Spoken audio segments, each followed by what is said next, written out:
Hello students, આજે આપણે ધોરણ 11નો ચેપ્ટર નંબર 13ના લેક્ચર નંબર 9માં ટોપિક નંબર 13.6.3 રસાયણશ્રુતિ અધિતર્ક. ચલો, અથવા એને ઇંગ્લિશમાં તમે કેમિઓસ્મોટિક હાઇપોથેસિસ એ કહી શકો, કેમિઓસ્મોટિક સિદ્ધાંતે કહી શકો. ચાલો, તો આ સિદ્ધાંતની રજૂઆત પીટર મિચેલ નામના વૈજ્ઞાનિકે કરી છે. તો એ વૈજ્ઞાનિકનું નામ એક્સ્ટ્રા તમારે એડ કરવાનું છે કે રસાયણશ્રુતિ અધિતર્ક કયા વૈજ્ઞાનિકે આપેલ છે. તો એ વૈજ્ઞાનિકનું નામ છે પીટર મિચેલ. ચાલો, એ તમારે ખાસ યાદ રાખવાનું છે. ચાલો, હવે આગળ આપણે જે ચક્રીય અને અચક્રીય વીજાણુ વહનનો અભ્યાસ કર્યો છે. ચાલો, તો એ ચક્રીય અને અચક્રીય વીજાણુ વહનમાં જે એટીપીનું નિર્માણ આપણે બતાવ્યું કે ઇલેક્ટ્રોનનું જ્યારે વહન થાય રેડોક્સ શૃંખલામાંથી, ત્યારે અહીંયા અચક્રીય વીજાણુ વહનમાં એક વખત ઇલેક્ટ્રોન પસાર થાય તો એક એટીપી બને છે, અને ચક્રીય વીજાણુ વહનની અંદર એક વખત ઇલેક્ટ્રોન પસાર થાય તો અહીંયા 2 એટીપી બને છે. તો એ એટીપીનું નિર્માણ ખરેખર કેવી રીતથી થાય છે એ હવે આપણે સમજવાનું છે. તો એ એટીપીનું નિર્માણ સમજાવતો સિદ્ધાંત એટલે એને તમે કેમિઓસ્મોટિક સિદ્ધાંત, રસાયણશ્રુતિ અધિતર્ક તમે કહી શકો. ચલો, બીજી અગત્યની વસ્તુ, જે એટીપીનું નિર્માણ છે, બીજો બરોબર સમજજો, એ પ્રોટોનના ઢાળ ઉપર આધારિત છે. ચલો, અત્યારે મેં જે ભાગ બતાવેલો છે આખો એ એક થાઇલેકોઇડ છે.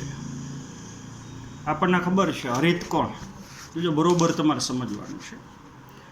ચલો, આ હરિતકણનો આપણે છેદ બતાવ્યો છે. હરિતકણની અંદર થાઇલેકોઇડ છે. થાઇલેકોઇડની થપ્પી એટલે ગ્રેનમ કહી શકો. ચાલો, ને એ ગ્રેનમ એકબીજા સાથે જોડાયેલા છે. તો આ હરિતકણનો આધારક છે આજુબાજુમાં.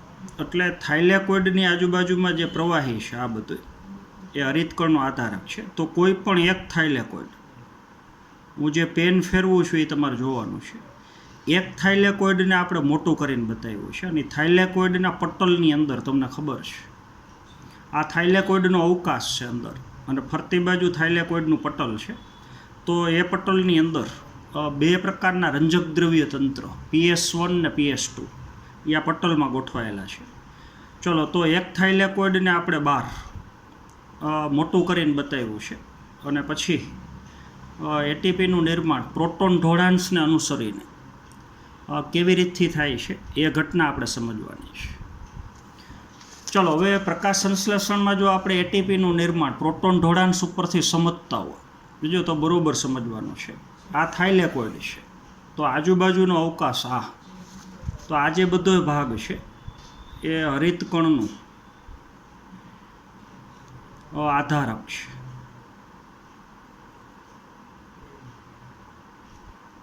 ચલો, હરિતકણનું આધારક એટલે એને તમે સ્ટ્રોમાય કહી શકો. ચલો, તો થાઇલેકોઇડના અવકાશમાં આ અંદરનો જે ભાગ છે એ થાઇલેકોઇડનો અવકાશ છે. આ થાઇલેકોઇડનું પોલાણ છે. તો અંદરની તરફ H+ એટલે પ્રોટોન, એની સાંદ્રતા વધુ છે. અહીંયા થાઇલેકોઇડના પોલાણમાં પ્રોટોનની સાંદ્રતા વધુ છે. શા માટે અહીંયા સાંદ્રતા વધુ છે એ હમણાં આપણે સમજીએ છીએ. અને હરિતકણના આધારકમાં એટલે થાઇલેકોઇડની બહારની બાજુ અહીંયા પ્રોટોનની સાંદ્રતા ઓછી છે. તો અહીંયા પ્રોટોન વધારે છે ને અહીંયા પ્રોટોન ઓછો છે. એટલે આ જે થાઇલેકોઇડનું પટલ છે એની આરપાર પ્રોટોનની સાંદ્રતા અલગ અલગ છે. પટલની અંદર સાંદ્રતા ઓછી છે અને પટલની બહાર સાંદ્રતા વધારે છે.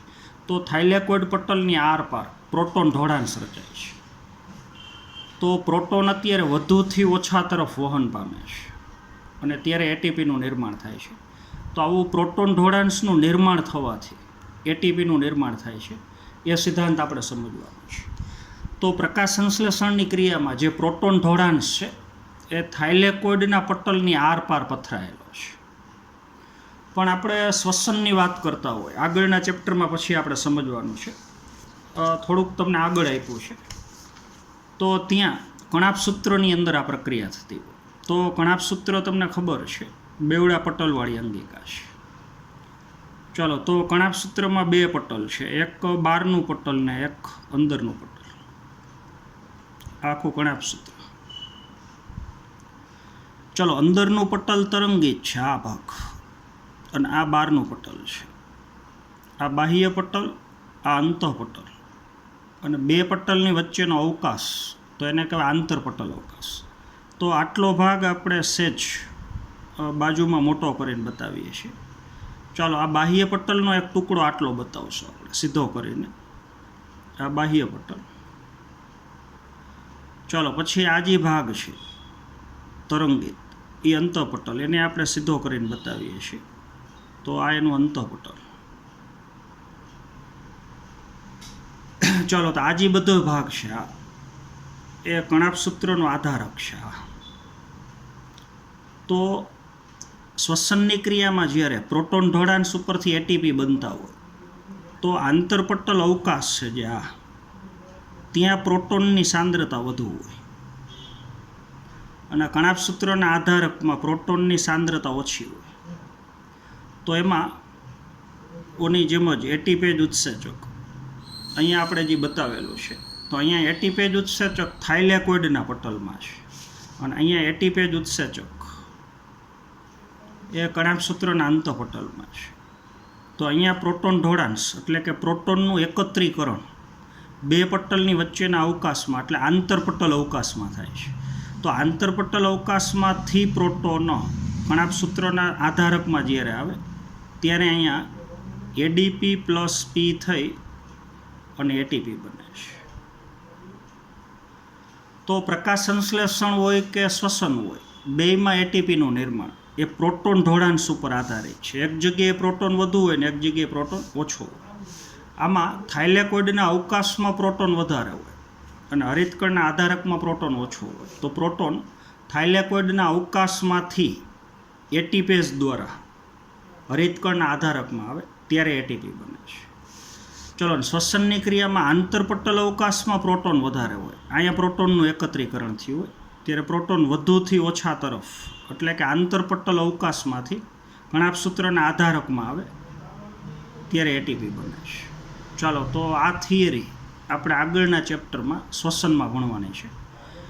ચાલો, હવે થાઇલેકોઇડ પટલની આરપાર પ્રોટોનનું ઢોળાંશ રચાવાથી એટીપીનું નિર્માણ કેવી રીતથી થાય છે એ ઘટના આખી આપણે સમજવાની છે. ચલો, તો બરોબર ધ્યાનથી આ થિયરી તમારે વ્યવસ્થિત રીતે ભણવાની છે. ચાલો, તો હવે આપણને ખબર છે આખી રચના થાઇલેકોઇડ છે. આ થાઇલેકોઇડનું પટલ છે, આ થાઇલેકોઇડનો વચ્ચેનો અવકાશ છે. ચલો, થાઇલેકોઇડના અવકાશમાં પ્રોટોનની સાંદ્રતા વધુ છે, અને થાઇલેકોઇડની આજુબાજુનો જે વિસ્તાર છે આ બધો એ હરિતકણનો આધારક છે, ત્યાં પ્રોટોનની સાંદ્રતા ઓછી છે. તો જો આખી થિયરીમાં મુખ્યત્વે આપણે 4 બાબત સમજવાની છે. ચલો, અંદર પ્રોટોનની સાંદ્રતા વધુ છે એના માટેના કારણો 2 છે. 2 કારણથી અહીંયા પ્રોટોનનું એકત્રીકરણ થાય, પ્રોટોનની સાંદ્રતા વધુ છે, અને આધારકમાં પ્રોટોન ઓછા છે એનાય 2 કારણો છે. એટલે ટોટલ આપણે 4 કારણ સમજવાના છે. અહીંયા શા માટે કયા 2 કારણથી પ્રોટોનની સાંદ્રતા વધુ છે અને કયા 2 કારણથી અહીંયા પ્રોટોનની સાંદ્રતા ઓછી છે. ચાલો, એ આપણે સમજી લઈ એટલે આખી થિયરી તમને વ્યવસ્થિત સમજાઈ જશે. ચલો, તો થિયરીનો પ્રારંભ આપણે PS2થી કરવાનો છે. જો બરોબર સમજો, અચક્રીય વિજાણુ વહન આખું તમને ખબર છે. ચલો, હવે PS1 અને PS2 2 ભાગ ભજવતા હોય, અને PS2 ને PS1 રેડોક્સ શૃંખલાથી જોડાયેલા હોય. આ વચ્ચેની જે શૃંખલા છે એ રેડોક્સ શૃંખલા વિજાણુ પરિવહન તંત્ર છે. ચાલો, તો સૌથી પહેલાં આપણને ખબર છે PS2ના પ્રક્રિયા કેન્દ્રમાં આવેલો ક્લોરોફિલ એનો અણુ એ 680 નેનોમીટર તરંગ લંબાઈ ધરાવતા પ્રકાશથી ઉત્તેજિત થાય એટલે પોતાના ઇલેક્ટ્રોન ગુમાવે. ચલો, હવે PS2 પોતાના ઇલેક્ટ્રોન ગુમાવે ઉત્તેજિત થઈને જોજો એટલે પોતાની કક્ષા ખાલી થઈ. ચલો, ઇલેક્ટ્રોનથી પાછી કક્ષા ભરવા માટે ભેગું પાણીનું પ્રકાશ પ્રેરિત વિઘટન થાય, એ તમને ખબર છે. ચલો, તો પાણીનું પ્રકાશ પ્રેરિત વિઘટન જોજો બરોબર સમજવાનું છે. એ થાઇલેકોઇડનું જે પટલ છે, એ પટલની આ બાહ્ય સપાટી છે અને આ પટલની અવકાશ તરફની અંદરની સપાટી છે. તો PS2 દ્વારા પ્રકાશ શક્તિનું શોષણ થવાથી એ પોતાના ઇલેક્ટ્રોન ગુમાવે અને પાછા ઇલેક્ટ્રોન મેળવવા માટે એ પાણીનું પ્રકાશ પ્રેરિત વિઘટન પ્રેરે. તો એકસાથે પાણીના 4 અણુનું વિઘટન થાય, એ તમને ખબર છે. એટલે 4H+ અને 4OH- એમાં એનું વિભાજન થઈ જાય. ચલો, તો પાણીનું વિઘટન થવાથી પાણીનું વિઘટન થાઇલેકોઇડના પટલમાં અંદરની તરફ અહીંયા થાય છે. તો મુક્ત થયેલા પ્રોટોન જો આગળ આપણે થિયરીમાં બતાવ્યું હતું કે પાણીનું વિઘટન થવાથી જે H+ બને એનો સ્વીકાર NADP કરે, એ આપણે સીધું બતાવ્યું. પણ સીધો સ્વીકાર ન કરે. આ પ્રોટોન પહેલાં થાઇલેકોઇડના અવકાશમાં મુક્ત થાય. ચાલો, એટલે અહીંયા પ્રોટોનની સાંદ્રતા વધુ છે. બીજો તો થાઇલેકોઇડના અવકાશમાં પ્રોટોનની સાંદ્રતા વધુ છે એનું એક કારણ પાણીનું પ્રકાશ પ્રેરિત વિઘટન છે. આ તમે સમજી ગયા હશો. ચલો, હવે પાણીનું પ્રકાશ પ્રેરિત વિઘટન થાય એટલે પ્રોટોન અથવા હાઇડ્રોજન આયન એ તો થાઇલેકોઇડના અવકાશમાં મુક્ત થાય જ, એટલે અહીંયા પ્રોટોનની સાંદ્રતા વધે. પણ ભેગી એક નિપજ 4OH- બને, એ તમને ખબર છે. તો હવે 4OH- પોતાના ઇલેક્ટ્રોન જે ગુમાવે એની પ્રાપ્તિ ફરી પાછી PS2 ને થાય. આ તમે સમજી ગયા હશો. ચલો, તો થાઇલેકોઇડના અવકાશમાં પ્રોટોનની સાંદ્રતા વધુ છે એનું એક કારણ આપણે સમજ્યા. તો એનું એક કારણ છે પાણીનું પ્રકાશ પ્રેરિત વિઘટન. પાણીનું વિઘટન થવાથી જે પ્રોટોન મુક્ત થાય એ થાઇલેકોઇડના અવકાશમાં મુક્ત થાય. એક કારણ પૂરું થયું. ચલો, બીજું કારણ એ છે, બીજો બરોબર સમજવાનું છે. PS2 એ જે ઇલેક્ટ્રોન ગુમાવ્યા છે વિજાણુ, ચલો, એનો સ્વીકાર કરતો પ્રાથમિક વિજાણુ ગ્રાહક જેની ઉપર હું રાઉન્ડ કરું છું એ ફિયોફાઇટીન છે. આપણે PHE લખ્યું છે.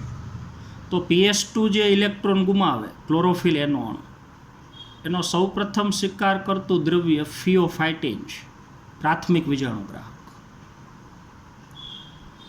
ચલો, હવે પ્રાથમિક વિજાણુ ગ્રાહક જે ઇલેક્ટ્રોન ગુમાવે, જોજો બરોબર સમજજો. ચલો, એ ઇલેક્ટ્રોન PS1 ને મળવાના છે, પણ સીધા ન મળે. એ ઇલેક્ટ્રોન વિજાણુ પરિવહન તંત્રમાંથી પસાર થઈ અને પછી ઇલેક્ટ્રોન PS1 ને મળે. ચલો, હવે ફિયોફાઇટીન પ્રાથમિક વિજાણુ ગ્રાહક જોજો બરોબર સમજવાનું છે. એ પોતાના જે ઇલેક્ટ્રોન ગુમાવે એ ઇલેક્ટ્રોનની પ્રાપ્તિ જો ફેરેડોક્સિનને ન થાય. તમને ખબર છે PS1 જે ઇલેક્ટ્રોન ગુમાવે એની પ્રાપ્તિ ફેરેડોક્સિન વિજાણુ વાહકને થાય. તો આ ફિયોફાઇટીન પોતાના ઇલેક્ટ્રોન વિજાણુ વાહકને ન આપે, ફેરેડોક્સિનને ન આપે. એની જગ્યાએ પોતાના ઇલેક્ટ્રોન પ્લાસ્ટોક્વિનોનને આપે. તો એ પ્લાસ્ટોક્વિનોન એક હાઇડ્રોજનગ્રાહી પદાર્થ છે. તો પ્રાથમિક વિજાણુ ગ્રાહક ફિયોફાઇટીન પોતાના ઇલેક્ટ્રોન વિજાણુ વાહકને ન આપતા એક હાઇડ્રોજનગ્રાહી પદાર્થ પ્લાસ્ટોક્વિનોન એને પોતાના ઇલેક્ટ્રોન આપે છે. જોજો, તો પ્લાસ્ટોક્વિનોનને ઇલેક્ટ્રોન ફિયોફાઇટીન આપે અને એ જ સમયે પ્લાસ્ટોક્વિનોન બરોબર સમજવાનું છે. આ જે હરિતકણનું આધારક છે એમાંથી ભેગા પ્રોટોને મેળવે. તો પ્લાસ્ટોક્વિનોન ઇલેક્ટ્રોને મેળવે છે અને પ્રોટોને મેળવે છે. એટલે પ્લાસ્ટોક્વિનોનનું રિડક્શન થઈ અને એનું રૂપાંતરણ થઈ જાય PQ માંથી PQH. તો એને ઇલેક્ટ્રોને મેળવા અને હાઇડ્રોજન પ્રોટોને મેળવા. તો ઇલેક્ટ્રોન અને પ્રોટોન બેયની પ્રાપ્તિ થવાથી PQનું રૂપાંતરણ થઈ જાય PQH. આ તમે સમજી ગયા છો. ચાલો, તો હરિતકણના આધારકમાં પ્રોટોન ઓછા હોય એનું એક કારણ આ થઈ ગયું. જો આ ખરેખર પ્રોટોનનું વહન કરવા માટેનો પંપ છે. થાઇલેકોઇડના પટલમાં આવેલો પ્રોટોનનું ઓછાથી વધુ તરફ સંકેન્દ્રણ ઢોળાંશની વિરુદ્ધ દિશામાં વહન કરતો પ્રોટીનનો બનેલો વાહક અણુ, એટલે આ પ્રોટોન પંપ છે ખરેખર. એટલે સંકેન્દ્રણ ઢોળાંશની વિરુદ્ધ દિશામાં પ્રોટોન એ હરિતકણના આધારકમાંથી, એટલે કે ઓછાથી વધુ તરફ થાઇલેકોઇડના અવકાશ તરફ આવે. જો પ્રોટોન સીધો થાઇલેકોઇડના અવકાશમાં ન આવે, ઓછાથી વધુ તરફ શક્તિનો ઉપયોગ કરીને, પણ એ પ્રોટોનનો પહેલાં પ્લાસ્ટોક્વિનોન સ્વીકાર કરે, એટલે પ્લાસ્ટોક્વિનોન H બની જાય. જો હવે પ્લાસ્ટોક્વિનોન H પહેલાં પ્રોટોન મેળવે અને ઇલેક્ટ્રોન મેળવે પ્લાસ્ટોક્વિનોન. હવે પ્લાસ્ટોક્વિનોન H પોતાનો પ્રોટોન ગુમાવે એ થાઇલેકોઇડના અવકાશમાં ગુમાવે. ચલો, તો આ પ્રોટોન પંપ વાહક અણુની મદદથી H+ પ્રોટોન સંકેન્દ્રણ ઢોળાંશની વિરુદ્ધ દિશામાં હરિતકણના આધારકમાંથી આવતો રહ્યો થાઇલેકોઇડના અવકાશ. ચલો, હવે પ્લાસ્ટોક્વિનોન H જે પ્રોટોન ગુમાવે એ જતા રહીએ થાઇલેકોઇડના અવકાશમાં, અને પ્લાસ્ટોક્વિનોન H પોતાના જે ઇલેક્ટ્રોન ગુમાવે, જો એની પ્રાપ્તિ થાય હવે એક વિજાણુ ગ્રાહક અથવા વિજાણુ વાહક, એટલે સાઇટોક્રોમ. ચલો, તો પહેલાં પ્લાસ્ટોક્વિનોન ઇલેક્ટ્રોન અને પ્રોટોન મેળવે છે. મેળવ્યા પછી પ્રોટોન અને ઇલેક્ટ્રોન ગુમાવે છે. ગુમાવેલા પ્રોટોન થાઇલેકોઇડના અવકાશમાં આવે, એટલે અહીંયા પ્રોટોનની સાંદ્રતા વધી. ચલો, તો થાઇલેકોઇડના અવકાશમાં પ્રોટોનની સાંદ્રતા વધે છે. અહીંયા પ્રોટોનની સાંદ્રતા ઊંચી છે. એના માટેના બે કારણો આપણે સમજ્યા. ચલો, એક કારણ છે પાણીનું પ્રકાશ પ્રેરિત વિઘટન, અને બીજું કારણ છે પ્લાસ્ટોક્વિનોન દ્વારા હરિતકણના આધારકમાંથી પ્રોટોનનું વહન થાઇલેકોઇડના અવકાશમાં. ચાલો, તો આ બે કારણ તમને ક્લિયર સમજાઈ ગયા હશે. ચલો, હવે પ્લાસ્ટોક્વિનોન H એટલે કે રિડ્યુસ્ડ પ્લાસ્ટોક્વિનોન એ પોતાના પ્રોટોન જે ગુમાવ્યા એ થાઇલેકોઇડના અવકાશમાં આવે છે, ને ઇલેક્ટ્રોન જે ગુમાવે એનો સ્વીકાર એક વિજાણુ ગ્રાહક અથવા વિજાણુ વાહક સાઇટોક્રોમ કરે છે. પણ ત્યાં બે પ્રકારના સાઇટોક્રોમ છે. ચલો, એક સાઇટોક્રોમ B6 છે અને એક સાઇટોક્રોમ F છે. હાલ, આ તમે સમજી ગયા હશો. ચલો, તો અહીંયા પ્રોટોનની સાંદ્રતા ઊંચી છે. એના બે ક્લિયર કારણો તમારે યાદ રાખવાના છે. એક પાણીનું પ્રકાશ પ્રેરિત વિઘટન, અને બીજું કારણ છે પ્લાસ્ટોક્વિનોન દ્વારા પ્રોટોનનું વહન હરિતકણના આધારકમાંથી થાઇલેકોઇડના અવકાશમાં થાય છે. ચલો, તો અહીંયા બે કારણથી પ્રોટોન એકત્રીકરણ પામે છે. હાલો, આ તમે સમજી ગયા હશો. ચલો, બીજી અગત્યની વસ્તુ, હવે પ્લાસ્ટોક્વિનોન H પોતાના જે ઇલેક્ટ્રોન ગુમાવ્યા એનો સ્વીકાર પહેલાં સાઇટોક્રોમ કરે. સાઇટોક્રોમમાંથી ઇલેક્ટ્રોન પ્લાસ્ટોસાયનિનમાં જાય, અને પ્લાસ્ટોસાયનિનમાંથી ઇલેક્ટ્રોન તમને ખબર છે PS1ને મળે. ચલો, PS1 પોતાના જે ઇલેક્ટ્રોન ગુમાવે, બીજું બરોબર સમજવાનું છે. PS1 પોતાના ઇલેક્ટ્રોન ગુમાવે, જેમ PS2 પોતાના ઇલેક્ટ્રોન ગુમાવે તો એ પ્રાથમિક વિજાણુ ગ્રાહક અહીંયા ફિયોફાઇટિન, તો PS1 પોતાના ઇલેક્ટ્રોન ગુમાવે તો અહીંયા પ્રાથમિક વિજાણુ ગ્રાહક વચ્ચે આપણે બતાવ્યો નથી, પણ તમને ખબર છે પહેલાં આવશે FRS, ફેરેડોક્સિન રિડ્યુસિંગ સબસ્ટન્સ. એટલે પહેલાં ઇલેક્ટ્રોનની પ્રાપ્તિ FRSને થાય. FRSમાંથી ઇલેક્ટ્રોન FD એટલે ફેરેડોક્સિનને મળે. ચલો, ફેરેડોક્સિનમાંથી ઇલેક્ટ્રોન જો તમારે ટેક્સ્ટ બુકમાં આપેલું છે FNR. ચલો, તો એનું આખું નામ હું લખું છું. તમારે ટેક્સ્ટ બુકમાં ત્યાં લખી નાખવાનું છે. ચલો, તો એનું નામ છે ફેરેડોક્સિન.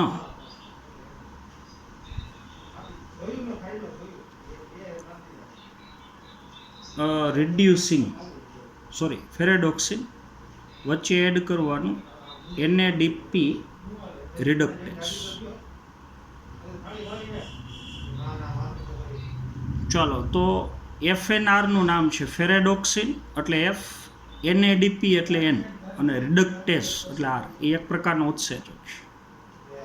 તો PS1માંથી ગુમાવેલા ઇલેક્ટ્રોન પહેલાં FRSને મળે, એમાંથી ઇલેક્ટ્રોન FDને મળે, એમાંથી ઇલેક્ટ્રોન FNRને મળે, અને FNRમાંથી ઇલેક્ટ્રોન NADPને મળે. આ જે ઇલેક્ટ્રોન ગુમાવશે એ ઇલેક્ટ્રોન NADP જોજો ભાઈ, NADP ખાલી ઇલેક્ટ્રોન ન મેળવે. NADP ઇલેક્ટ્રોન તો મેળવે જ, પણ હરિતકણના આધારકમાંથી H+ એ મેળવે. જોજો એટલે આ NADP FNR એ આપેલા ઇલેક્ટ્રોન અને આધારકમાંથી મેળવેલો પ્રોટોન આ બે સ્વીકારી લે, એટલે NADP + H+ થઈ અને એનું રૂપાંતરણ NADPH માં થાય. ચલો તો આ ક્રિયા થાય NADP રિડક્ટેજ ઉત્સેચકની મદદથી. અહીંયા ક્રિયા માટેનો ઉત્સેચક છે NADP રિડક્ટેજ. તો NADP રિડક્ટેજ ઉત્સેચક એ થાઇલેકોઇડ પટલમાં બહારની બાજુ હોય, એટલે આ પ્રક્રિયા અહીંયા થાય બહારની બાજુ. ક્રિયા પટલ સાથે સંકળાયેલી છે, પણ થાઇલેકોઇડનું જે પટલ છે એમાં અંદર નહીં, બહારની બાજુ. જેમ ફિયોફાઇટિન બહારની બાજુ છે, એમાં અહીંયા NADP રિડક્ટેજ ઉત્સેચક એ બહારની બાજુ છે. ચાલો હવે NADP સાથે જે H+ જોડાય છે એ H+ હરિતકણના આધારકમાંથી વપરાય છે. ચલો અહીંયા પ્રોટોન જમા થાય છે એના બે કારણો આપણે લીધા, એમ અહીંયા પ્રોટોન ઘટે છે એના બે કારણો થઈ ગયા. એક તો આ પ્રોટોન પંપ દ્વારા H+ આધારકમાંથી અહીંયા થાઇલેકોઇડના અવકાશમાં જાય, એટલે અહીંયા પ્રોટોનની સાંદ્રતા ઘટે. અને બીજું, હરિતકણના આધારકમાં આવેલા અમુક પ્રોટોનનો ઉપયોગ એ NADPના રિડક્શનમાં થાય. તો જેટલા NADP H+ સ્વીકારે એટલા અહીં NADPH વધારે બને, તો અહીંયા પ્રોટોનની સાંદ્રતા ઘટે. તો બે કારણથી પ્રોટોનની સાંદ્રતા ઘટે ને બે કારણથી આ પ્રોટોનની સાંદ્રતા વધે. હાલો હવે તમે સમજી ગયા હશો. જોજો હવે અગત્યની વસ્તુ. ચલો થાઇલેકોઇડના અવકાશમાં પ્રોટોનની સાંદ્રતા ઊંચી છે અને હરિતકણના આધારકમાં પ્રોટોનની સાંદ્રતા ઓછી છે. તો પ્રોટોનનો ઢોળાંશ રચાણો થાઇલેકોઇડ પટલની આરપાર. ચાલો તો હવે પ્રોટોન જોજો, જ્યારે થાઇલેકોઇડમાં પ્રોટોન અંદર આવતા હોય તો એ સક્રિય વહન હોય, કારણ કે એ ક્રિયા પંપની મદદથી થાય, ઓછાથી વધુ તરફ. અહીં ATPની શક્તિ વપરાય. ચલો હવે થાઇલેકોઇડમાંથી જો પ્રોટોન બહાર નીકળતા હોય તો એ સાનુકૂલિત પ્રસરણ દ્વારા બહાર નીકળે. જોજો તો આ પ્રોટોન થાઇલેકોઇડના પટલમાંથી સીધો વહન ન પામી શકે આ ભાગમાંથી, તો એને વહન પામવા માટેની સાનુકૂળતા ATPase ઉત્સેચક પૂરી પાડે. આ જે ઉત્સેચક બતાવ્યો છે તો થાઇલેકોઇડના પટલમાં આવેલો આયન માર્ગ તરીકેનું કાર્ય કરતો એક ઉત્સેચક. આ ખરેખર આયન માર્ગ છે, વાહકણ. તો એ ATPase ઉત્સેચકમાં બે ભાગ છે. ચલો ATPase ઉત્સેચકનો થાઇલેકોઇડના પટલની અંદર આવેલો ભાગ આટલો એ નલિકામય રચના છે, આટલી એ F0 છે. ને થાઇલેકોઇડ પટલની બહારની બાજુ ઉપસી ગયેલો ગોળાકાર આ શીર્ષ જેવો જે ભાગ છે એ F0 છે, સોરી F1 છે. તો F0 + F1 આખી રચનાને કહેવાય ATPase ઉત્સેચક. હાલો આ તમે સમજી ગયા હશો. તો હવે અહીંયા પ્રોટોનની સાંદ્રતા વધુ છે અને હરિતકણના આધારકમાં પ્રોટોનની સાંદ્રતા ઓછી છે. તો પ્રોટોનનો ઢોળાંશ થાઇલેકોઇડ અવકાશથી હરિતકણના આધારક તરફ હાજર છે. તો ATPaseનો વાહક અણુ તરીકે ઉપયોગ કરી અને પ્રોટોન વધુથી ઓછા તરફ વહન પામશે, સાનુકૂલિત પ્રસરણ. ચલો તો હવે પ્રોટોન એટલે H+ એ F0ના માર્ગે, જો આ F0 ભાગ છે નલિકામય રચના છે, એ આયન માર્ગનું કાર્ય કરે. તો પ્રોટોન હવે F0ના માર્ગેથી વહન પામે અને F1 કણિકામાંથી પસાર થઈ અને પ્રોટોન આવતો રહીએ હરિતકણના આધારકની અંદર. ચલો તો F0 અને F1ના માર્ગે પ્રોટોન વધુથી ઓછા તરફ પ્રોટોન ઢોળાંશને અનુસરીને વહન પામ્યું, નિષ્ક્રિય વહન, સાનુકૂલિત પ્રસરણ. ચલો પણ જ્યારે પ્રોટોનનું વહન થતું હોય, જો બરોબર સમજજો, તો એ ઘટનાને કહેવાય પ્રોટોન ઢોળાંશ તૂટવાની ક્રિયા. જો તો પ્રોટોન ઢોળાંશ તૂટવાની ક્રિયા એટલે પ્રોટોનનું વધુથી ઓછા તરફ ATPase ઉત્સેચક દ્વારા વહન થવાની ક્રિયા, સાનુકૂલિત પ્રસરણ થવાની ક્રિયા. તો એવું કહી શકો કે જ્યારે પ્રોટોન વહન પામે ત્યારે પ્રોટોન ઢોળાંશ તૂટે છે. ચલો, તો આ પ્રોટોન ઢોળાંશ તૂટવાનું કારણ, પ્રોટોનનું વહન થવાનું કારણ ઉર્જાની મુક્તિ માટેનું છે.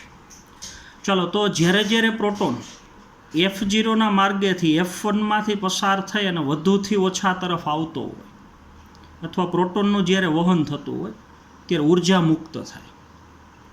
જો પ્રોટોનનું વહન થવાથી ઉર્જા મુક્ત થાય અને ઉર્જા મુક્ત થાય તો આ જે F1 ભાગ છે, આ જે ભાગ છે એ ખરેખર એટીપી સિન્થેટેજ ઉત્સેચક છે. જો એટીપી સિન્થેટેજ ઉત્સેચક એટલે એટીપીનું નિર્માણ કરતો ઉત્સેચક. તો પ્રોટોન ઢોળાંશ તૂટવાથી, પ્રોટોનનું વહન થવાથી ઉર્જા મુક્ત થાય અને એ ઉર્જાનો ઉપયોગ થઈને આ ઉત્સેચકો સક્રિય થઈ જાય. ઉત્સેચકો સક્રિય થઈ જાય એટલે એ ઉત્સેચક એડીપી પ્લસ પી થઈ ફોસ્ફોરીકરણની પ્રક્રિયા થઈ અને એનું રૂપાંતરણ એટીપીમાં થઈ જાય. તો અહીંયા એટીપીનું નિર્માણ આ પ્રોટોન ઢોળાંશ સાથે સંકળાયેલી ક્રિયા છે. ચલો, હવે પ્રોટોન ઢોળાંશ તૂટવાથી, પ્રોટોનનું વહન થવાથી અંદરના પ્રોટોન બહારની બાજુ એટલે કે હરિતકણના આધારકમાં આવ્યા. ચલો, જેટલા પ્રોટોન અંદરથી બહાર આવે છે હરિતકણના આધારકમાં ઉમેરાય છે. જો એ પ્રોટોનનો ઉપયોગ હવે આપણે એરો બતાવ્યો છે, અંદરથી જે 12 પ્રોટોન આવ્યા છે એ પ્રોટોનનો ઉપયોગ થાય NADPના રિડક્શન માટે. ચલો, તો NADPને પ્રોટોનની પ્રાપ્તિ હરિતકણના આધારકમાંથી થાય અને ઇલેક્ટ્રોનની પ્રાપ્તિ, હાલો એ તમને ખબર છે, ચલો FNR નામના ઘટકમાંથી થાય અને એ ઘટકને આપણે કહીએ છીએ ફેરેડોક્સિન NADP રિડક્ટેસ. ચાલો, ને અમુક પ્રોટોન જે અંદરથી બહાર આવ્યા છે તો અમુક પ્રોટોન NADP એર જોડાઈ જાય ને અમુક પ્રોટોન પાછા પ્રોટોન પંપની મદદથી એ હરિતકણના આધારકમાંથી જતા રહીએ થાઇલેકોઇડના અવકાશમાં. ચાલો, તો આખી થિયરી સિદ્ધાંત તમને વ્યવસ્થિત સમજાઈ ગયો હશે. ચાલો, તો ટેક્સ્ટ બુક પ્રમાણે આખો સિદ્ધાંત તમે હું રીડ કરું છું. ચાલો, પહેલેથી ચાલો, તો હવે આપણે એ સમજવાનો પ્રયત્ન કરીએ કે વાસ્તવિક રીતે એટીપીનું સંશ્લેષણ હરિતકણમાં કેવી રીતથી થાય છે. તો આપણે PS1 ને PS2 એમાં ચક્રીય વીજાણુવહન ને અચક્રીય વીજાણુવહન એમાં આપણે અભ્યાસ કર્યો કે એટીપી બને છે, પણ એ એટીપી ખરેખર કેવી રીતથી બને છે એ તમે સમજી શકો કેમી ઓસ્મોટિક સિદ્ધાંત પ્રમાણે. ચાલો, તો આ પ્રક્રિયાનું વર્ણન કરવા માટે રસાયણાશ્રુતિ અધિતર્ક રજૂ કરવામાં આવ્યો અને એ અધિતર્ક રજૂ કર્યો ત્યાં તમારે વૈજ્ઞાનિકનું નામ એડ કરવાનું છે. તો વૈજ્ઞાનિકનું નામ છે પીટર મિચેલ. ચલો, તો શ્વસનની જેમ પ્રકાશ સંશ્લેષણમાં પણ એટીપીનું સંશ્લેષણ, પ્રકાશ સંશ્લેષણ હોય કે શ્વસન, બેયમાં એટીપીનું નિર્માણ એ પટલની આરપાર પ્રોટોન ઢોળાંશ રચાય તો એની સાથે સંકળાયેલી ક્રિયા છે. ચલો, પટલની આરપાર પ્રોટોન ઢોળાંશ સાથે સંકળાયેલ છે. ચલો, પણ આ વખતે એટલે કે પ્રકાશ સંશ્લેષણની ક્રિયામાં આ પટલ એ થાઇલેકોઇડનું પટલ હોય. શ્વસન હોય તો એ પટલ કણાભસૂત્રનું હોય એટલે ત્યાં પ્રોટોન ઢોળાંશ કણાભસૂત્રના અંતઃપટલની આરપાર રચાય અને અહીંયા પ્રોટોન ઢોળાંશ થાઇલેકોઇડના પટલની આરપાર રચાય. ચલો, અહીં તફાવત એ છે કે પ્રોટોન એટલે H+, એ થાઇલેકોઇડના પટલની અંદર અથવા અવકાશમાં સંચિત થાય, જ્યારે શ્વસનમાં જ આ પ્રોટોન H+ એ કણાભસૂત્રના 2 પટલની વચ્ચેનો અવકાશ આંતરપટલ અવકાશમાં સંચિત થાય. ચાલો, તો જ્યારે ETS એટલે ઇલેક્ટ્રોન પરિવહન તંત્ર એ આપણે પ્રકરણ 14માં ભણવાનું છે, એમાં ઇલેક્ટ્રોનનું ત્યારે વહન થતું હોય. હાલો, ઇલેક્ટ્રોનનું વહન અહીંયા થતું હોય, પ્રકાશ સંશ્લેષણમાં થતું હોય, શ્વસનમાં આ જ રીતથી જ્યારે પ્રોટોન ઢોળાંશ રચાતો હોય કણાભસૂત્રમાં ત્યારે ભેગું ઇલેક્ટ્રોનનું વહન તો થતું જ હોય. ચલો, તો આવો હવે આપણે એ સમજીએ કે કયા કારણસર પટલની આરપાર પ્રોટોન ઢોળાંશ સર્જાય છે. તો પ્રોટોન ઢોળાંશ સર્જાવા માટેના કારણો આપણે લીધા. 2 એવા કારણો છે કે જેના લીધે થાઇલેકોઇડના અવકાશમાં પ્રોટોનની સાંદ્રતા વધુ છે અને 2 એવા કારણ છે કે જેના લીધે હરિતકણના આધારકમાં પ્રોટોનની સાંદ્રતા ઓછી છે. ચલો આપણે એ પ્રક્રિયા ઉપર ધ્યાન આપવું જોઈએ. આ પ્રોટોન ઢોળાંશ કેવી રીતથી રચાય છે એ સમજવા માટે એ પ્રક્રિયા ઉપર ધ્યાન આપવું જોઈએ. જોજો કે જે ઇલેક્ટ્રોનની સક્રિયતા અને તેના પરિવહન દરમિયાન પૂર્ણ થાય છે, એટલે આ પ્રક્રિયા PS2માંથી ઇલેક્ટ્રોન સક્રિય થઈ અને જ્યારે ઇલેક્ટ્રોનનું વહન થતું હોય ત્યારે જ ભેગું પ્રોટોનનું વહન થાય છે, એટલે અહીંયા સાંદ્રતા વધુ છે. તો અહીંયા પ્રોટોનની સાંદ્રતા વધુ છે એ કારણ સમજવા માટે જે વિજાણુનું પરિવહન થાય છે એ પ્રક્રિયાઓ ઉપર આપણે ધ્યાન કેન્દ્રિત કરવું જોઈએ. કારણ કે પ્રોટોન બહારથી અંદર આવે છે એનું ભેગું કારણ ઇલેક્ટ્રોનનું વહન છે. ઇલેક્ટ્રોનનું વહન જ્યારે થાય છે ત્યારે જ પ્રોટોન બહારથી થાઇલેકોઇડના અવકાશમાં અંદર આવે છે. તો એ પ્રક્રિયાનો અભ્યાસ કરવાથી આપણે એ કારણ શોધી શકીએ. ચલો, જેથી તે તબક્કાને સુનિશ્ચિત કરી શકાય એવા તબક્કાઓ સમજી શકાય કે જે તબક્કાના લીધે અહીંયા પ્રોટોનની સાંદ્રતા વધે છે કે જેના કારણે પ્રોટોન ઢોળાંશ વિકાસ પામે છે. ચાલો, તેમાં હવે તમને ક્રિયા આપી છે. ચલો, જ્યારે પટલની અંદર તરફ પાણીના અણુનું વિભાજન થાય, આ થાઇલેકોઇડનું પટલ, અને પટલમાં અંદરની તરફ અહીંયા થતી પ્રક્રિયા એટલે પાણીનું વિઘટન. ચલો, જેના કારણે ઉત્પન્ન થતા પ્રોટોન, પાણીનું વિઘટન થવાથી જે પ્રોટોન મુક્ત થાય 4H+, એ થાઇલેકોઇડના અવકાશમાં મુક્ત થાય, એટલે અહીંયા પ્રોટોનની સાંદ્રતા વધુ છે. ચલો, પ્રોટોન કે હાઇડ્રોજન આયન થાઇલેકોઇડના અવકાશમાં સંચિત થાય, પહેલી પ્રક્રિયા. હાલ, હવે બીજી પ્રક્રિયા વિજાણુનું વહન, આ આપણે સમજવાનું છે. ચલો, તેમાં અમુક શબ્દો તમારે એડ કરવાના છે થિયરી સમજવા માટે. બીજો બરોબર તમારે સ્ક્રીનમાં જો હું પેન ફેરવું છું એ ઘટકો બધે તમારે જોવાના છે. ચલો, જેમ કે ઇલેક્ટ્રોન ફોટોસિસ્ટમમાંથી પસાર થાય છે, PS2એ ગુમાવેલા ઇલેક્ટ્રોન આ જે ફોટોસિસ્ટમ છે અને વિજાણુ પરિવહન તંત્ર એમાંથી જ્યારે પસાર થાય છે, ચલો, ત્યારે પ્રોટોન પટલની આરપાર સ્થળાંતરિત થઈ જાય. આ ઇલેક્ટ્રોન જ્યારે ફોટોસિસ્ટમમાંથી પસાર થાય ત્યારે જ પ્રોટોન આ પટલની આરપાર પસાર થઈ જાય, એટલે બહારથી પ્રોટોન અંદર આવતા રહે. તો એ ક્રિયા કેવી રીતે થાય છે જોજો. તો એવું એટલા માટે થાય છે કે ઇલેક્ટ્રોનનો પ્રાથમિક ગ્રાહક એટલે થિયોફાઇટિન, જો અહીંયા શબ્દો એડ કરવાના. ઇલેક્ટ્રોનનો પ્રાથમિક ગ્રાહક કે જે પટલની બહાર તરફ આવેલો છે, આ થાઇલેકોઇડનું પટલ, અને એમાં બહારની તરફ આવેલો પ્રાથમિક વિજાણુ ગ્રાહક એટલે થિયોફાઇટિન. ચાલો, તો હવે થિયોફાઇટિન PS2માંથી પહેલાં ઇલેક્ટ્રોન મેળવે.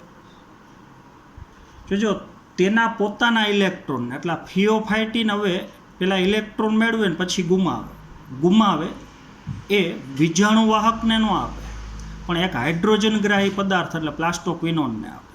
એટલે આગળ ચલો, તેના પોતાના ઇલેક્ટ્રોનને, થિયોફાઇટિન પોતાના ઇલેક્ટ્રોનને એક ઇલેક્ટ્રોન વાહક તરફ સ્થળાંતરિત કરતા નથી, એટલે ફેરેડોક્સિન તરફ સ્થળાંતરિત કરતા નથી, પરંતુ હાઇડ્રોજન વાહક તરફ, તો હાઇડ્રોજન વાહક એટલે પ્લાસ્ટોક્વિનોન, એના તરફ પોતાના ઇલેક્ટ્રોન મેળવે. તો આ પ્લાસ્ટોક્વિનોન ઇલેક્ટ્રોને મેળવે અને આ બાજુથી પ્રોટોન મેળવે, એટલે પ્લાસ્ટોક્વિનોનનું રૂપાંતરણ થઈ જાય PQH, એનું રિડક્શન થઈ ગયું. ચલો, આમ ઇલેક્ટ્રોન સ્થળાંતરણ સમયે આ અણુ આધારકમાંથી એક પ્રોટોનને દૂર કરે છે. આ ઇલેક્ટ્રોનના સ્થળાંતરણ દરમિયાન આ પ્લાસ્ટોક્વિનોન આધારકમાંથી એક પ્રોટોને મેળવે, એટલે અહીંયા આધારકમાંથી એક પ્રોટોન દૂર કરે, એટલે અહીંયા પ્રોટોનની સાંદ્રતા ઘટે અને એ પ્રોટોન પછી અંદર જતો રહે, એટલે અહીંયા પ્રોટોનની સાંદ્રતા વધે. ચલો, જ્યારે આ અણુ પોતાના ઇલેક્ટ્રોનને, આ પ્લાસ્ટોક્વિનોન H એને ઇલેક્ટ્રોને મેળવા અને પ્રોટોને મેળવા, તો હવે પાછા બે ગુમાવે ત્યારે પ્રોટોન અવકાશમાં જતા રહે અને ઇલેક્ટ્રોન એ સાઇટોક્રોમને મળે. ચલો, તો આ અણુ પોતાના ઇલેક્ટ્રોનને પટલની અંદર તરફ આવેલા ઇલેક્ટ્રોન વાહકને આપી દે, તો ત્યાં લખવાનું સાઇટોક્રોમ. બે પ્રકારના સાઇટોક્રોમ B6 અને એક આવશે સાઇટોક્રોમ F. તો આ પોતાના ઇલેક્ટ્રોનને વિજાણુ વાહક એટલે કે સાઇટોક્રોમને આપી દે છે. ચલો, ત્યારે પટલની અંદર તરફ અથવા પટલના અવકાશ તરફ પ્રોટોન મુક્ત થઈ જાય. પ્રોટોન અવકાશમાં મુક્ત થઈ જાય ને ઇલેક્ટ્રોન એ સાઇટોક્રોમને આપી દે. હાલ આ તમે સમજી ગયા હશો. ચાલો હવે તમને આ ક્રિયા આપીશ. જો NADP રિડક્ટેજ ઉત્સેચક પટલની બહાર તરફ એટલે કે સ્ટ્રોમા તરફ હોય અહીંયા, અને NADPનું રિડક્શન થવાની ક્રિયા PS1 આયરે સંકળાયેલી છે. તો NADP રિડક્ટેજ ઉત્સેચકની મદદથી NADP ઇલેક્ટ્રોને મેળવે અને હાઇડ્રોજને મેળવે, એટલે એનું રૂપાંતરણ NADPHમાં થઈ જાય. જો તો NADP રિડક્ટેજ ઉત્સેચક પટલની બહાર તરફ એટલે કે સ્ટ્રોમા તરફ હોય અહીંયા. તો જો PS1ના ઇલેક્ટ્રોન ગ્રાહીમાંથી, આ PS1એ જે ઇલેક્ટ્રોન ગુમાવ્યા હોય તો એનો ગ્રાહી એટલે FRS, એમાંથી ઇલેક્ટ્રોન આ NADPને મળે. એટલે ગ્રાહીમાંથી આવતા ઇલેક્ટ્રોન, ચલો ઇલેક્ટ્રોનની સાથે એટલે PS1માંથી તો આ ઇલેક્ટ્રોન મેળવે પણ આધારકમાંથી ભેગો પ્રોટોને મેળવે. ચલો સાથે સાથે આ પ્રોટોન એટલે H+, એ NADP પ્લસને શેમાં ફેરવે તો કે NADPH પ્લસ H+, એટલે NADPH2માં રિડક્શન કરવા માટે આવશ્યક હોય છે. ચાલો તો આના લીધે પણ સ્ટ્રોમામાંથી આધારકમાંથી પ્રોટોન વપરાય છે અથવા દૂર થાય છે. ચાલો તો બે કારણથી અહીંયા પ્રોટોન ઘટે છે. એક પ્રોટોન બહારથી અંદર તરફ જવાથી અને એક NADPના રિડક્શનમાં અહીંયા પ્રોટોન વપરાવાથી, અને બે કારણથી અહીંયા પ્રોટોન ઉમેરાય છે. પાણીનું વિઘટન થવાથી અને પ્રોટોન અંદર આવવાથી. ચલો હવે આગળ વાંચીશું. તો આમ હરિતકણના આધારકમાં આવેલા પ્રોટોનની સંખ્યા ઘટે. આ બે કારણથી પ્રોટોનની સંખ્યા ઘટે. ચાલો જ્યારે થાઇલેકોઇડના અવકાશમાં પ્રોટોનનો સંગ્રહ થાય, બે કારણથી અહીંયા સંગ્રહ થાય.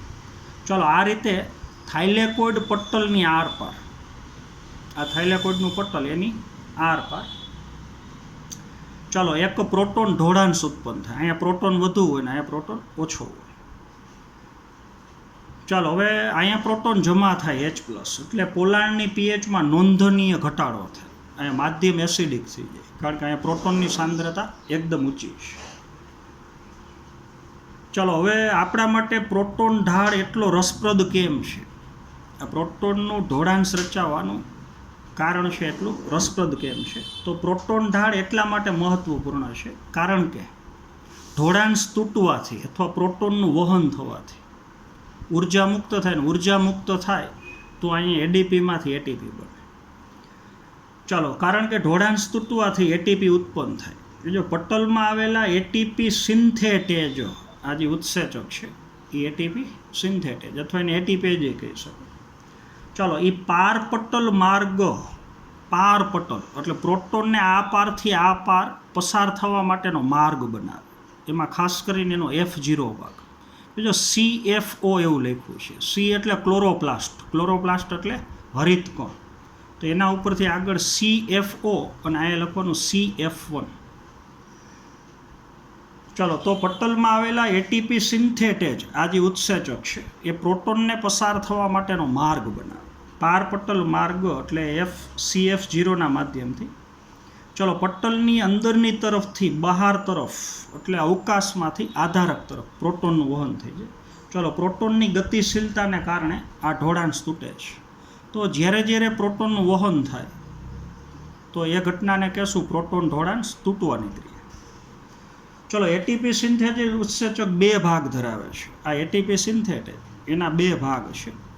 એમાં પટલની અંદર આવેલો નલિકામય ભાગ, તો કે તેમાં એક ભાગ CFO કહેવાય છે જે પટલની અંદર સ્થાપિત હોય છે અને પાર પટલ માર્ગની રચના કરે, એટલે પ્રોટોનને પસાર થવા માટેનો આ નલિકામય માર્ગ બનાવે. ચાલો જે પટલની આરપાર પ્રોટોનના બહારની તરફના પ્રસરણને, સરણ લખ્યું છે ત્યાં લખવાનું પ્રસરણ ને અનુકૂળ બનાવે છે. ચાલો અને બીજો ભાગ જેને આપણે CF1 કહીએ છીએ, આ ગોળાકાર ને બહાર ઉપસેલો ભાગ. ચલો તે થાઇલેકોઇડની બહારની સપાટી કે જે આધારકની તરફ ઉપસેલ સ્વરૂપે છે, આ હાલો ત્યાં હોય છે. ચલો હવે ચોક્કસપણે ઢોળાંશ તૂટવાની ક્રિયા એટલે પ્રોટોનનું વહન થવાની ક્રિયા. પ્રોટોનનું વહન થાય, ઢોળાંશ તૂટે તો પર્યાપ્ત ઉર્જા મુક્ત થાય પ્રોટોનનું વહન થવાથી. ચલો જેના કારણે ATP સિન્થેટેજનો જે CF1 ભાગ છે એમાં પરિવર્તન આવે, એટલે અહીંયા ઉત્સેચક સક્રિય થઈ જાય. સક્રિય થઈ જાય એટલે ADPમાંથી ATP બને. ચલો CF1માં સ્વરૂપીય પરિવર્તન આવે અને જેથી ઉત્સેચકીય ક્રિયા દ્વારા ઉર્જાથી પ્રચુર એટલે ઉર્જાથી ભરપૂર અણુ એટલે એટીપી. હાલો એટીપીના ઘણા અણુનું સંશ્લેષણ. ચલો આ તમે સમજી ગયા હશો. ચાલો હવે આખો કેમિઓસ્મોટિક સિદ્ધાંત રસાયણાશ્રુતિ અધિતર્ક એના માટે કયા કયા ઘટકોની જરૂર છે હાલો એ બધું તમે જાણો છો. ચલો રસાયણાશ્રુતિ માટે એક પહેલાં તો પટલની જરૂર છે. એ પટલ એટલે આ થાઇલેકોઇડનું પટલ. એક ઘટક આ છે. ચલો એક પ્રોટોન પંપની જરૂર છે. આ પ્રોટોન પંપ. આ વાહક અણુને આપણે આયન માર્ગ કહીએ છીએ જે વધુથી ઓછા તરફ વહન કરે ને અહીંયા જે પ્રોટોન પંપ છે એ ઓછાથી વધુ તરફ. ચલો પછી પ્રોટોન ઢોળાંશ એ તો પ્રોટોન પોતે બનાવે એટલે અહીંયા પ્રોટોન વધુ અને અહીંયા પ્રોટોન ઓછું. પટલની જરૂર છે, પ્રોટોન પંપની જરૂર છે, પ્રોટોન ઢોળાંશની જરૂર છે અને એટીપી સિન્થેટેજ ઉત્સેચક એટલે આયન માર્ગની જરૂર છે. 4 ઘટકની આવશ્યકતા હોય છે. ચલો એ થાઇલેકોઇડના અવકાશમાં પ્રોટીનની ઊંચી સાંદ્રતાનું સર્જન કરવા માટે પટલની આરપાર પ્રોટોનને દબાણપૂર્વક મોકલવા માટે ઉર્જાનો ઉપયોગ થાય છે. જ્યારે પ્રોટોનને દબાણપૂર્વક ઓછાથી વધુ તરફ પ્રોટોનને આપણે વહન કરીએ છીએ ત્યારે એટીપીની ઉર્જા પણ ભેગી વપરાય છે. ચલો એટીપી સિન્થેટેજ એક ચેનલ કે નલિકામય માર્ગ ધરાવે છે. એમાં ઉર્જા ન વપરાય કારણ કે એ સાનુકૂલિત પ્રસરણ છે. ચલો જે પટલની આરપાર પ્રોટોનને પસાર થવાની પરવાનગી આપે છે. ચલો આ મુક્ત થયેલ પર્યાપ્ત ઉર્જા જ્યારે પ્રોટોનનું વહન થાય ને ઉર્જા જે મુક્ત થાય એ એટીપી સિન્થેટેજ ઉત્સેચકને સક્રિય કરી અને એટીપીનું નિર્માણ કરે છે. હાલ આ તમે સમજી ગયા હશો. ચલો તો અહીંયા પ્રકાશ સંશ્લેષણની ક્રિયાનો પ્રથમ તબક્કો સંપૂર્ણ થઈ ગયો પૂરો આખો.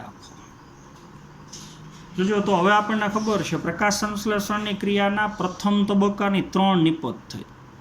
એક તો પાણીનું પ્રકાશ પ્રેરિત વિઘટન થાય એટલે 4H+ કે 4OH- બને તો આમાં ભેગું ઓક્સિજન મુક્ત થાય તો એ ઓક્સિજન સીધો બહાર વયો જાય. પ્રોટોન અંદર જતા રહીએ અને ઓક્સિજન સીધો બહાર વહી જાય એટલે એક નિપજ O2 છે. પછી NADPH બને અને એટીપી બને તો ઓક્સિજન બહાર જતો રહ્યો એટલે એનો હિસાબ પૂરો થઈ ગયો. તો પહેલા તબક્કાની હવે 2 નિપજ વધી NADPH અને એટીપી. ચલો આ બેનો ઉપયોગ થઈ હવે પહેલા તબક્કામાં જે NADPH અને એટીપી બન્યા છે તો એનો ઉપયોગ થઈ અને હરિતકણના આધારકની અંદર હવે થશે પ્રકાશ સંશ્લેષણની ક્રિયાનો બીજો તબક્કો જેને આપણે અંધકાર પ્રક્રિયા કહીએ છીએ. હાલો તો એનો અભ્યાસ આપણે આવતા પીરિયડથી હવે કરવાનો છે. તો છેલ્લી જે 2-3 લાઈન તમને આપી છે હજી વાંચું છું કે ઇલેક્ટ્રોનના વહનથી ઉત્પન્ન થયેલા એટલે પ્રથમ તબક્કામાં જ્યારે વિજાણુનું વહન થતું હોય ચક્રીય ન ચક્રીય ત્યારે ઉત્પન્ન થયેલા NADPH અને સાથે સાથે એટીપી. ચલો એ પણ આધારકમાં થતી જૈવ સંશ્લેષણની પ્રક્રિયામાં જૈવ સંશ્લેષણ એટલે પ્રકાશ સંશ્લેષણની ક્રિયાનો બીજો તબક્કો એમાં તરત જ ઉપયોગમાં લેવાય છે. બંને હરિતકણના ગ્રેના પ્રદેશમાં એ તમને ખબર છે. ચલો તો હરિતકણના ગ્રેના પ્રદેશની અંદર અહીંયા આ ભાગમાં એટીપી ને NADPH બનશે. બન્યા પછી 2 અવતારી આધારકમાં અને એનો ઉપયોગ થઈને અહીંયા થશે જૈવ સંશ્લેષણ તબક્કો એટલે અંધકાર પ્રક્રિયા આધારક. એ કેમ થાય એનો અભ્યાસ આપણે આવતા પીરિયડમાં કરવાનો છે. ચાલો ત્યાં CO2નું સ્થાપન થશે બીજા તબક્કામાં એટલે બીજા તબક્કામાં હવે CO2નો ઉપયોગ થઈ CO2 એટીપી ને NADPH અને પાણી આ બધા ઘટકોનો ઉપયોગ થઈ અને શર્કરા એટલે ગ્લુકોઝ બનશે. તો એ ક્રિયા કેવી રીતથી થાય એ આપણે આવતા પીરિયડમાં સમજવાનું છે. ચાલો તો આજના પીરિયડમાં આપણે અહીંયા સુધી રાખશું. Thank you.